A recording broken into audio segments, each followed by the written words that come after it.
Hi everyone, my name's Dayvin. Welcome to my channel, Dayvin Sports Convo. I'm a huge, or say hardcore Detroit Lions fan, and I'm here on my first podcast, episode 1, to give you my reaction and analysis of the NFL Week 2 of the regular season that the mainstream media will not cover. And this is my goal. The last 2 weeks I have been so mad at the narrative that the mainstream media on so many platforms have tried to depict me and my fellow fans of this amazing sports franchise, and that it's just the reason why I'm doing this. I just want to make sure that you all have an access to an actual hardcore Lions fan, not just someone's cousin that they just throw under the bus on like Good Morning Football or something like that. Like what is that? I don't believe them. Like, oh yeah, my cousin was totally rooting for injury of the Chiefs players and all. No, what? No, no. I want you at your best. All right, let me put that out there. That everyone keeps trying to say, well, we love the whole Travis Kelsey injury. No, no, no, no, no. I want every team at their best so I could properly evaluate my team. I mean, but injuries is part. It's a game of attrition. Okay, I didn't list all my injuries for the Detroit Lions. Of course, they're not as crucial players as a Travis Kelce, but they're still a vital cog or piece of role to my fabulous team that I love. And before I start everything, I just want to give a huge shout out to Sheila Hamp, my favorite owner. I'm so happy she owns my favorite team of all time. And the culture reset is fantastic. I follow you all the way. You couldn't do no wrong. I so far you haven't. I mean, everyone else is following every other fan base and owner when they do a lot of stuff. Like I know mine doesn't got any of that squeaky clean everything. So I'm with that. I feel good as a Lions fan. Not feel like I'm rooting for something that is just like I feel good. And this is why I want. I'm the most expressive I've ever been in life because how confident I am in my organization. I say mine, just the organization I love and hold dear, that I throw all my money for and in. I my life and everything. I'm dedicated. I ain't changing no nothing. Like you can't scare me with an 0-16. You definitely ain't scaring me with a Super Bowl chip. And that's coming real soon. We'll see when. I can't wait. And but let's actually start with the lion in the room. All right, let's the Lions robbery from the Seahawks as the score ended up. What was it? Freaking, I don't even want to know. Okay, I don't even want to know. All right, but I just know Tyler Lockett had 8 catches for 59 crucial yards and 2 touchdowns, and I had him on my fantasy bench. Okay, that's why I'm a little more passionate or mad about it than usual. It doesn't make sense. I know the lead up to that was whatever, but I had an investment in him and I benched him, and that's what a real Lions fan does. I'm ready to throw my money away for the sake of the pride. Like I didn't want to see him and root for him against my team. No. Now did I draft him to win? Yeah, but I gotta take some. I thought, I put in Brandon Ayuk instead, and I felt good that night sleeping. Not when I woke up in the morning to the result. Wait, I'm rolling with it. But yeah, let's all right. Let me go back. All right. The line in the room. Okay, we lost. All right. Season opener spoiled. Barry Sanders statue unveiling spoiled. And you consider, they're not in our division, but we're as teams we're interconnected. We're the reason they made it to the playoffs. They're the reason they're the one loss that made us not go to the playoffs last year. It's and it's just you're rooting for the win on this one. The fans came out. The fans did what they needed to do to make that one of the best home openers I've seen from a national TV perspective view, and they rocked out. They did fantastic. That game was raging all the way through, and everybody knew it from the nationwide on. We're probably gonna replace the Chiefs in terms of Lattice Stadium coming soon. All right, they're just lucky it's outdoors and we got an actual indoor stadium. We'll see how that decimal system works. But hey, whatever. But let's give some credit to the Seahawks. They had their home opener spoiled. Not the same boat, but against the Rams, which is looking like a great team and better than we all, at least I expected. And that's great for them. I love Stafford to death. I love that when people are just shocked when he's doing fantastic. I'm like, oh yeah, one of the best quarterbacks of all time. Yeah. It's just Crazy to me. Like, oh yeah, what? Stafford's doing great. What? Like, not that he's a 5,000-yard passer or anything. Whatever. On the Detroit Lions team. So again, any stat that anyone wants to throw a quarterback does whatever. You show me the surrounding talent, and I will always say Stafford had the least and whatever accomplishment it is, and did it. And that is what makes it remarkable. But the Seahawks, they're moving on up. They got some tough games ahead. Okay. But that's okay. Like, as a Lions fan, we're gonna bounce back. We're gonna get our wings under us. Okay. The Falcons are our next opponent. They just beat the Packers 25-24, I believe. Given another NFC North loss, which is huge. All NFC North teams actually lost this last weekend, which is great other than us losing. But, hey, we're still ahead of the game, I think actually Packers are one because they beat the Bears in terms of tiebreaker. As of right, of the season ended today, which it won't. Obviously, it's only week 2. So, now, the Falcons are a nitty-gritty team, okay? They're undefeated. And for good reason. They beat a rival. You gotta give them credit, no matter how good the Panthers are. They beat a rival on a good spotlight game, and they just beat the Packers. It was just a fight, and it was at their home. But hey, it's still great, and they're coming against us. And this will properly evaluate both teams, in my opinion, Lions and Falcons, in terms of how good they are going for. Even though the Falcons are defeated, we had our loss. I do believe it's going to be a fight to the end, just like how the Seahawks. It might even go to overtime. But overall, I'm going to take the Lions. But I think Falcons are going to give it a shot. And we lose, I wouldn't be surprised, unfortunately. That's just that's a tough team. Okay, we gotta start giving them props. Undefeated is something. Okay, too. That's something. We'll see how it goes. Let's hopefully we spoil that. That's what I'm rooting for. But it's okay. It's just part of the game. It's like I just can't control that as a fan. It's just it's frustrating seeing loss, but you work through it. But let me go on my list of these Sunday slate of games. This massive list recap here. All right, let's start off with the Bucks spoiling the Bears. Okay, I don't know what else to say to that. It's fantastic news. I mean, the Bears were so hyped. I remember everyone was like, oh my God. And people might say, no. They were hyping that defense. No, they're terrible. They're so bad. The only thing they got is the field. It's like, oh my gosh. But we'll see how their season goes on. But I'm telling you right now, it's going to be tough. And if you're a Bears fan, we have nothing in common. Okay, I don't want to get the whole, no, we have nothing in common. So, that's your boat. All right? That's your own little thing. All right? But yeah, you're working through it. Your team will show progress. Good, through the season. We'll see what's up. I don't have too much confidence in the Bears. Well, hey, give them but the Bucks undefeated. Who would have said that? Not me. But hey, they're putting up a fight. That NFC South, 3 teams undefeated 2-0. I mean, that is going to be competitive. I mean, the Bucks got a road ahead of them. But overall, I want to say the Bucks got a tough matchup, though, ahead of them with the Philadelphia Eagles, which I honestly think they'll pull away.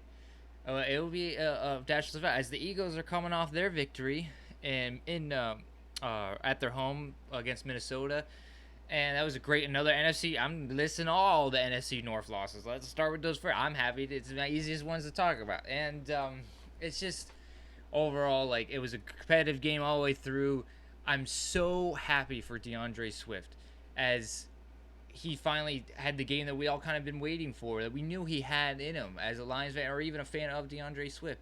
And I want to say that I'm rooting for him always. I'm happy for him, and I know a lot of people are like, oh, he's on your team. No, I'm always rooting for everybody's success as much as possible. You can't shoot someone down, okay? And the fact it's his hometown now. It's a different way of playing. People might be like, oh, now he's playing hard. And yeah, of course he's playing hard. He's on his fucking hometown team. I would too. Put me in a Lions uniform. See how hard I play compared to putting me in a Cleveland Browns uniform. Okay? I'm not trying to say collusion, all right, what I'll do in a Browns uniform, but yeah.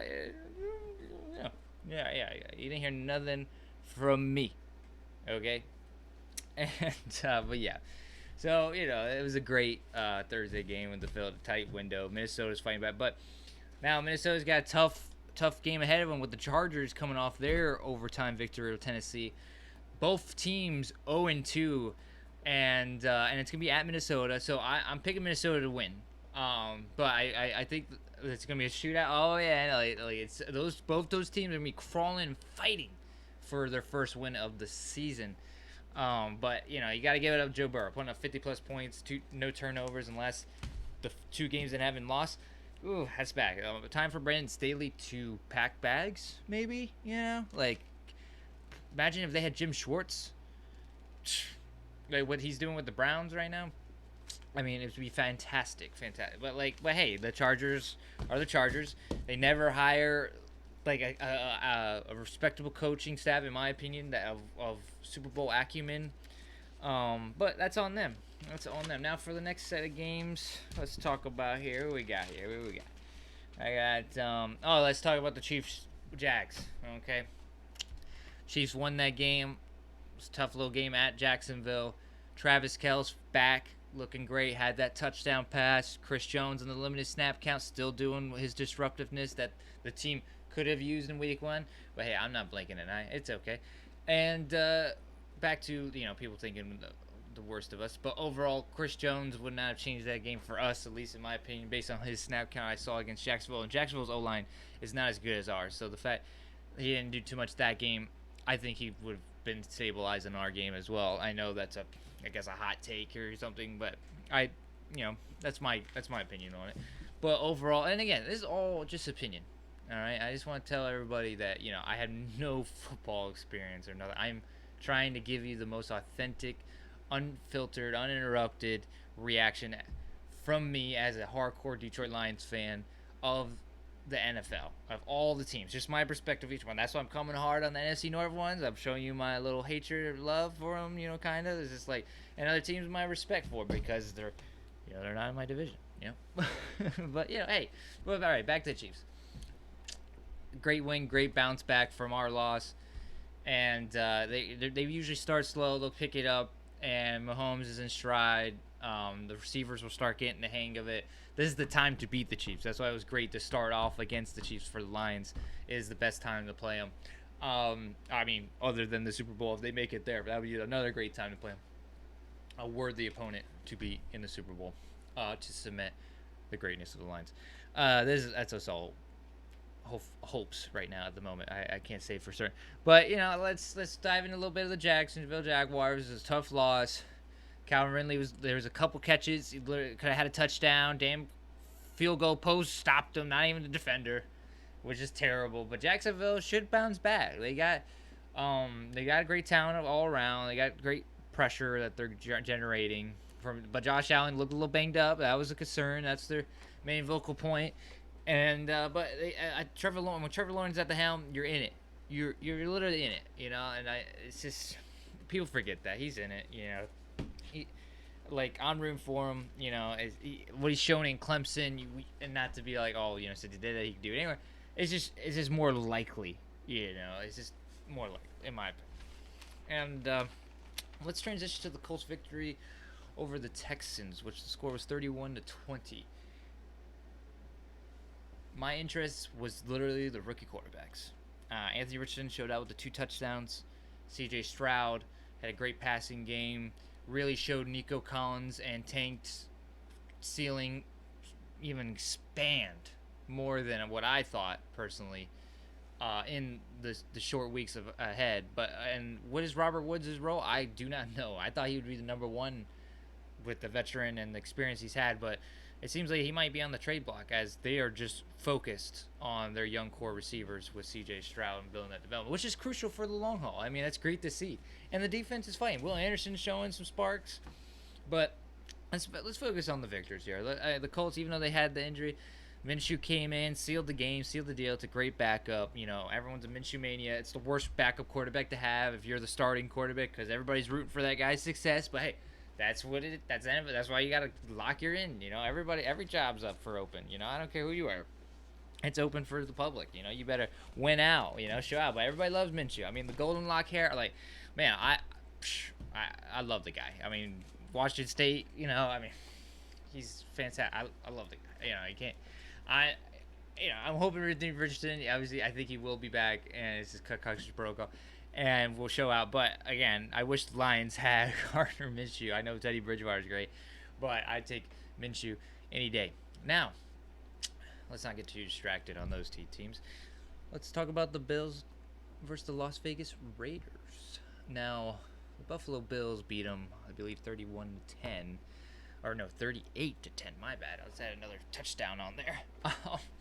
Dalvin Cook showed out that he could be the running back workhorse. Or I said Dalvin Cook. I meant to say James Cook, his brother, the emergence of Georgia Bulldog champion, not the Florida State alum. And overall, the Bills showed out what they were supposed to be. It was the Raiders. Raiders came off a victory. The Bills came out lost. Just kind of writing on the wall. And what it should have been, and it kind of went as it went. Josh Allen looked in stride. Defense looked in stride. But I could talk about the Raiders. For me as a fan, looking from the outside in, the Las Vegas Raiders, I love the uniform. I love the logo. I love even Amy Trask, is the former executive, like one of the first female, like she did great works and everything. Just the current mold and design of this team, in terms of the foundation building blocks that they draft and or bring over in free agency. I don't understand it or make the play. Devontae Adams really has all their books. That's the one guy I believe in. Josh Jacobs as well. And they're not even using them to their full ability. And it doesn't make sense to me, especially with Waller being off the offense. But if they start, I think they can win more games, like how they get against Denver. But the Jacoby Myers was out. I know that they have a special role for him. And he helps Devontae Adams' games out as well, because they have to respect both. But you're just rooting for him to come back and maybe the Raiders make some noise. I don't know what their ceiling is as a team. I love Derek Carr, and I will talk about that when I bring up the Saints. I think that whole Derek Carr business, how they treated him last year, was wrong and unfortunate, especially for a franchise quarterback of him, that what he's put in years for that franchise. I don't think anybody else could have did what he did with the talent around him at that franchise, and I have the utmost respect for Derek Carr and his brother. But let's not get distracted with my love affair for the Carr brothers.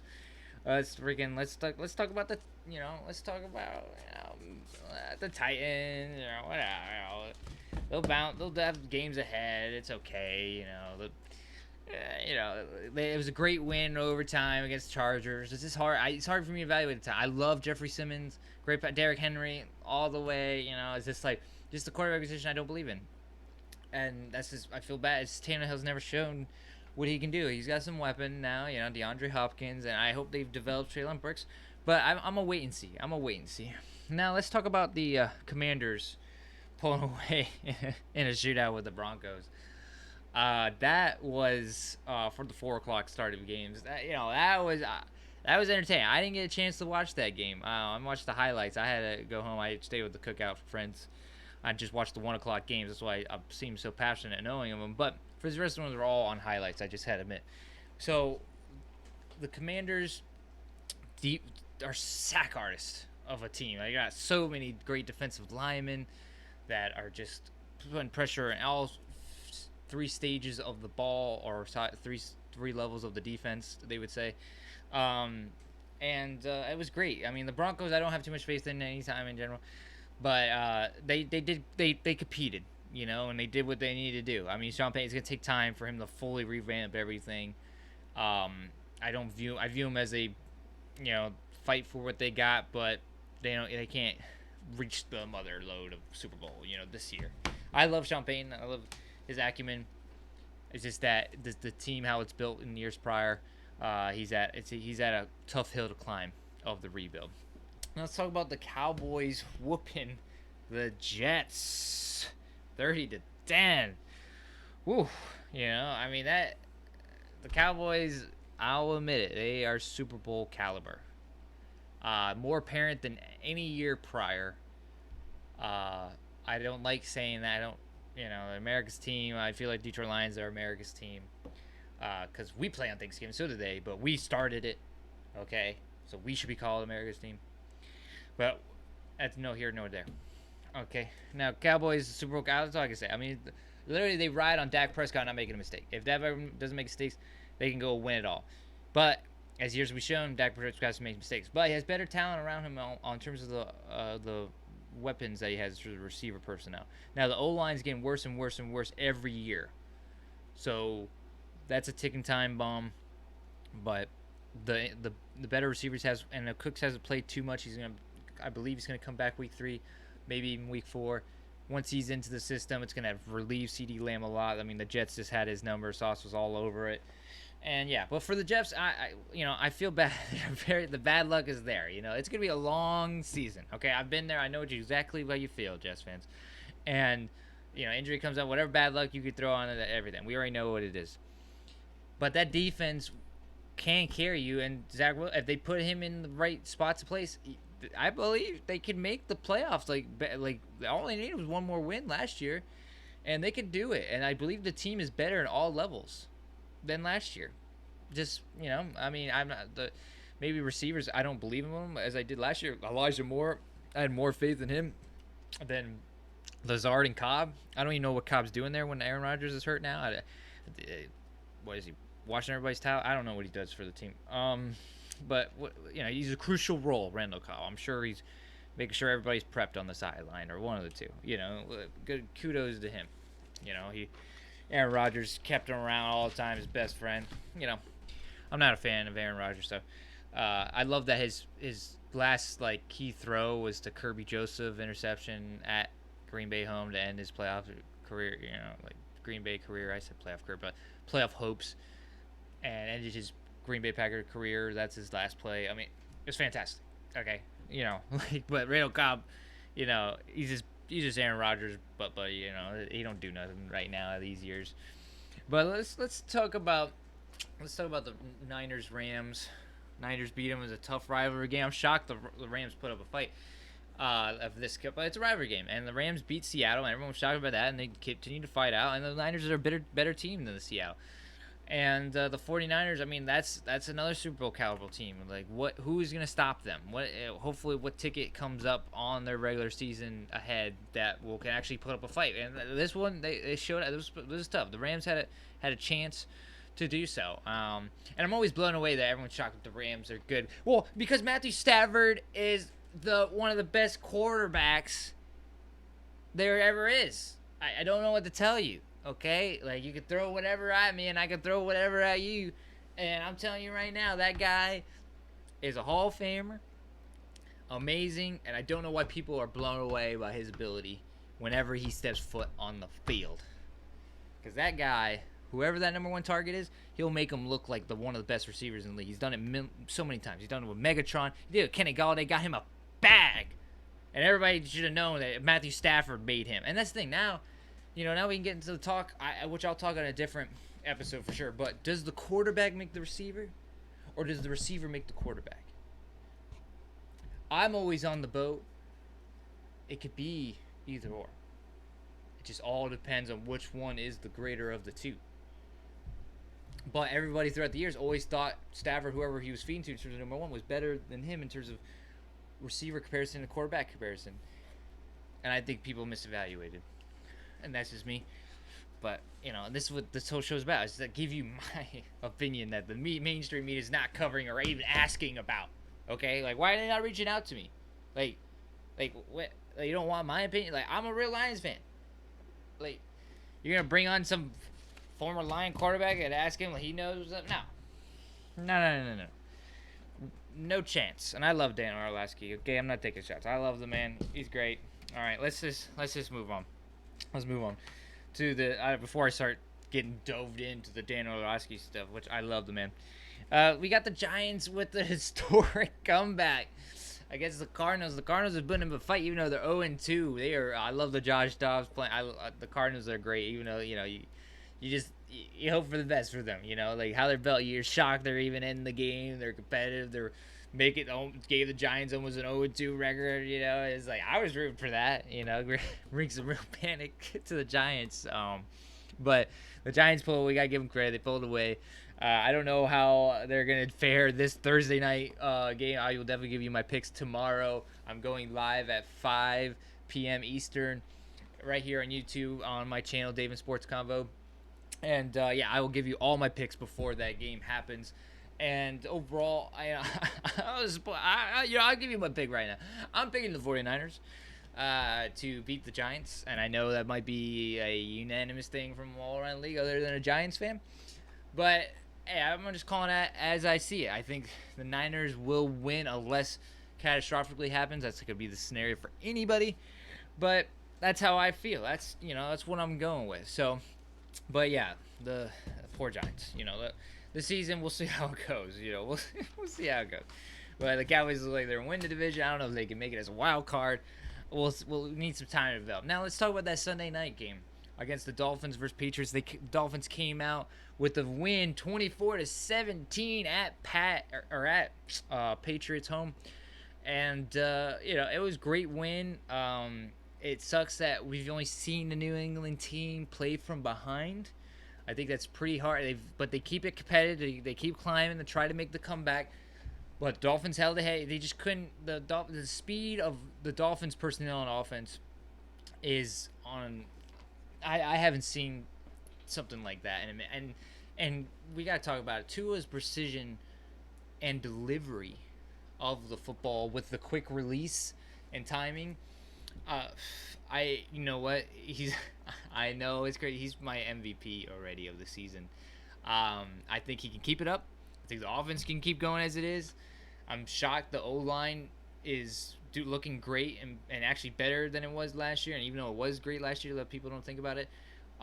That's the only concern I have with this team, obviously, the defense. But I believe in Nick Fangio as the defensive coordinator. I think he's one of the best sports acumen there is out there. I think he will lead them and guide them to great defensive performances and like that mentality of the bend don't break scenario. Because I think there are going to be a lot of scoring games that the offense has to save them, but the defense just has to keep it close. But so I think the Dolphins are, I think they're going to win the division. I don't see the competition. I thought there would be competition, but as the weeks are going on, the Dolphins already having a separation. Now, let's give the Pats a little bit of credit. They are fighting, okay? They are competing. Mac Jones is actually looking better in this new offense that's not led by Matt Patricia, one of the worst coaches of all time. But, hey, he's got Bill Bryan, who's got experience as an offensive coordinator. And, who would have thought Mac Jones would improve? It's so stupid sometimes. I don't know how Bill Belichick's still in the game. But, hey, he's the best of all time. I don't know where I'm coming from with that. But, hey, the Pats they're gonna get better. The run game, it's how they're designed. They're not designed to come back. They're designed to have a lead and keep it maintained through the game with that strong defense and hopefully great run game with Ramondre Stevenson that I'm hoping for. But we'll see. We'll see what they can do. But starting out like they did now, especially with the division record and just their normal record, that's tough. That's not normal for the New England Patriots to go for. So, hey, let's talk about the Monday night set of games that end it all off. We had the Saints go undefeated against the rival Carolina Panthers, 20-17. That was a tough game. Not a lot of things were happening. Jamal Williams went down. It was unfortunate. Chris Olave had it seemed like the catch of the year, or at least of the night.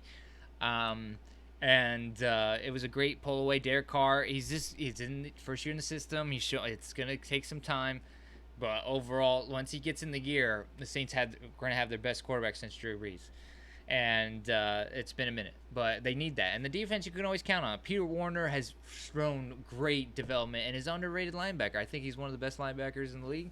I think even though he's an Ohio State guy, I don't like usually saying that, but based on his play, he's showing it. He's definitely showing it. Demario Davis is the man. I love him to death. Great leader for him to learn behind. Now let's talk about the Steelers defeating the Browns 26-22, I believe. Let me just do a quick. Yeah, 26-22. The Steelers, their defense carried them. I mean, having 2 touchdowns, one with the T.J. Watt, one with the Highsmith, and the first play of the game for Pickett. That, oh my gosh, I can't believe they came back. Like at least the Browns were competitive. Overall, like the Steelers showed out, great rivalry win at their home after a defeating loss in week 1 against the Niners. Great strides from Pickett, great strides from Pickens, who's now looking like what everyone thought he would be. That was a great come out game for him, and hopefully, and I believe the offense will get better. I believe the run game will be better. The defense will always be like it is, and we'll go from there. Now the Browns, I don't have hope for. I mean, they have Deshaun Watson as their quarterback, so I don't. I don't know what you want me to say. I mean, all I've seen is terrible games for the last 10 games. So, I mean, I don't have hope for the Browns. The defense will carry them. That's what it will be.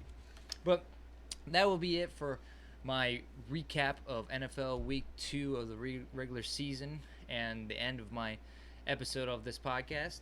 Tune into my channel, Dayvin Sports Convo, as I'm your host, Dayvin, and I appreciate you guys' time watching this, and it was a great activity for me to do, and I hope you see more. I hope you tune in for me tomorrow at 5 p.m. Eastern for me to go live on this sports channel, and I say sports channel, YouTube channel, and thank you all for tuning in, and I'll catch you all next time. Thank you again.